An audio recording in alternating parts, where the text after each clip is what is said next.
રાજ્ય સરકાર દ્વારા આરોગ્ય સેવાઓને વધુ મજબૂત બનાવવા માટે આવશ્યક દવાઓની યાદી એટલે કે એડીએલમાં વધારો કરવામાં આવ્યો છે।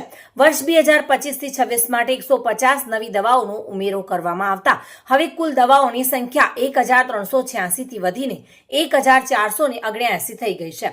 સમીક્ષા દરમિયાન 57 બિનજરૂરી દવાઓની યાદીમાંથી દૂર પણ કરવામાં આવી છે। આ અંગે આરોગ્ય મંત્રી પ્રફુલ પાનસેરિયાએ ખાસ જણાવ્યું હતું કે રાજ્યના દરેક દર્દીને શ્રેષ્ઠ અને ગુણવત્તાયુક્ત સારવાર મળે તે સરકારની પ્રાથમિકતા છે। ગુજરાત મેડિકલ સર્વિસીસ કોર્પોરેશન દ્વારા દર વર્ષે એસેન્શિયલ ડ્રગ્સ લિસ્ટની સમીક્ષા કરવામાં આવે છે, જેથી નવી અને અસરકારક દવાઓનો સમાવેશ થઈ શકે।